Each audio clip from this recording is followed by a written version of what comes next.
What's going on, guys? Kalipas Tech here, coming back at you with another video. This is pros and cons for the OnePlus Nord N200 5G. In this video, I'm going to be giving you some of the strengths and weaknesses of this phone to help you decide whether or not it's the right one for you. Before we go any further, I do want to remind you to go ahead and hit that subscribe button. It helps out the channel a lot.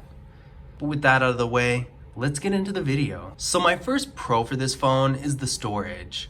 This phone has 64 gigabytes of internal storage with microSD card expansion, and while that's not really anything special per se, it's still a real good amount of storage. And for the average user, this is gonna be enough for you to do pretty much anything. Even if you're a power user, you do have the microSD card if you have lots of photos and videos, and you would need a lot of apps in order to take up all 64 gigabytes. So in most cases, this storage is going to be enough for pretty much anyone. My second pro for this phone is the battery. This phone has a 5000 milliamp hour battery that supports 18 watt fast charging. This is not only a huge battery, but the fast charging really helps too if you're in a situation where you don't have a whole lot of time to wait for your phone to charge up. You'll be glad that this phone has such good fast charging. Thanks to the large battery, not only is the phone gonna last a long time throughout the day, to the point where you probably won't even need to charge it until the nighttime, but it's also gonna have lots of longevity down the road. All batteries wear out, that's pretty much just how they work. But with this battery, since it's a larger battery, it's not gonna affect the phone's performance nearly as quickly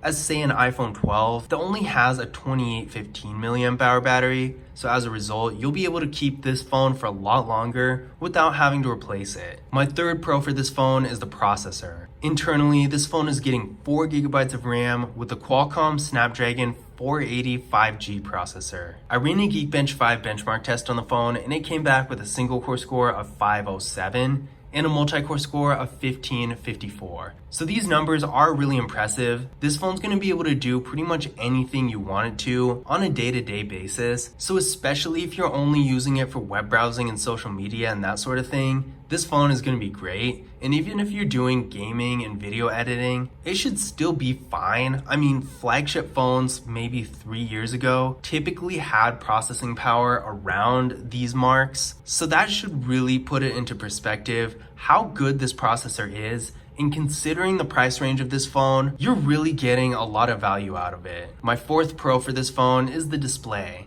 This phone has a 6.49 inch 90 Hz IPS LCD display with a resolution of 1080p, a PPI of 405, an aspect ratio of 20:9, and a screen to body ratio of somewhere around 83.7%. In this price range, having a 1080p display in and of itself is a little unusual to begin with, but having a 90 Hz 1080p display makes it even better. So if you're doing stuff like watching videos, playing games, anything that involves motion on the screen and emphasizes just the picture in general, this phone is going to be great. The 90 Hz display helps the motion on the screen be a little bit faster and smoother, and the 1080p, of course, well, it's a 1080p display. I do have the brightness at 100% right now, and I would say it looks really good. My fifth pro for this phone is that it has NFC. NFC is the technology behind contactless mobile payment services like Google Pay, Apple Pay, Samsung Pay, all that stuff. So without NFC, you can't use those features.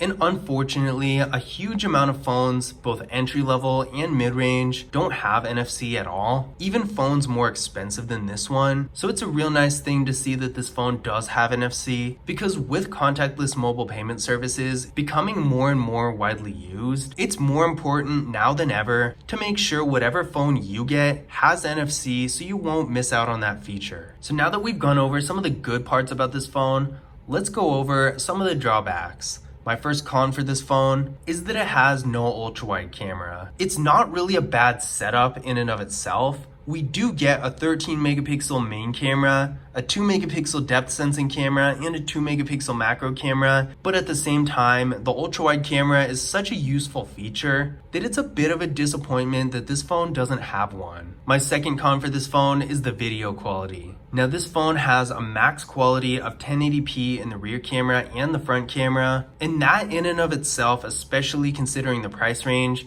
isn't horrible, but first of all, I have seen phones just a tiny bit more expensive than this one that can shoot 4K videos, and the videos this phone does shoot, while they're still acceptable, aren't really the best in terms of shooting videos you actually want to keep. One reason being the microphone is pretty low quality on this phone, so even if you get some good shots, they're typically not going to sound good. My third con for this phone is that there's no wireless charging.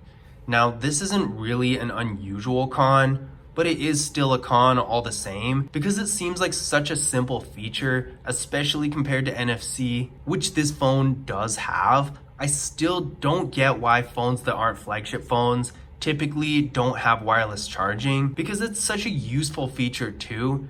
Say your charging port breaks or something like that, then you basically just have to throw away the phone. Whereas if you had wireless charging, you'd be able to charge the phone up still and get a little more use out of it. So overall, while I'm not surprised in the least that this phone doesn't have wireless charging, it's still disappointing, and I wish this phone and phones like it did have that feature. My fourth con for this phone is the RAM.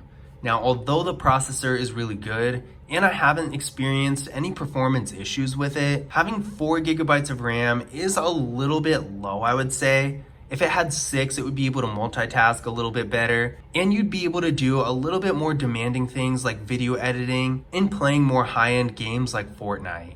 Now, this phone can still do a lot of that stuff, but with a little bit more RAM, it would be able to do it even better. My fifth and final con for this phone is that there's no one-handed mode. Now, I feel like for a lot of people, you might not even know what one-handed mode is, and for others who do, it might not even be a concern at all, but I personally really like that feature.